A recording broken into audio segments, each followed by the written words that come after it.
Toutes les fonctions qui sont inhérentes au cimetière, on ne pourra les retrouver que dans le cimetière. Pour ce qui est des enjeux de recueillement ou de conservation de la mémoire, seule l'imagination va mettre des barrières.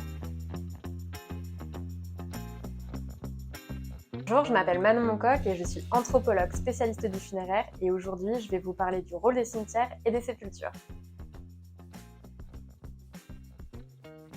Le cimetière, déjà étymologiquement, ça veut dire le lieu où l'on dort. Et il remplit beaucoup de fonctions. Bien sûr, la première, ça va être de répondre à une logique de salubrité publique, dans le sens où le cimetière va être le lieu, un espace public, où on va faire l'inhumation et la transformation du corps. La deuxième fonction du cimetière, c'est que c'est un merveilleux support mémoriel. Et notamment depuis le développement des concessions et des caveaux familiaux, où on a un véritable culte du souvenir, associé à un culte du tombeau, où on va pouvoir visiter, se recueillir, et faire différents hommages sur la sépulture. Une troisième fonction peut être admise au cimetière, c'est celle de la sauvegarde de notre patrimoine.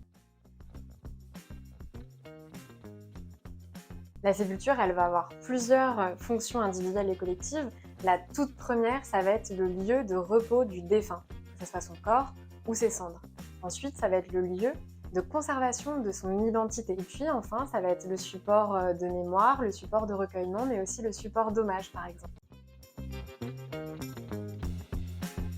Ces fonctions, elles ne sont pas immuables et le cimetière, il est traversé par de nombreux bouleversements qui reflètent en fait les mœurs.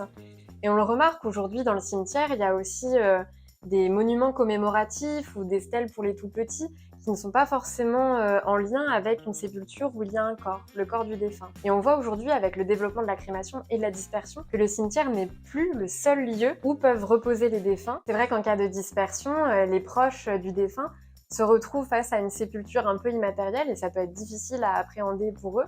Et finalement, on n'a plus de limite entre le monde des vivants et le monde des morts.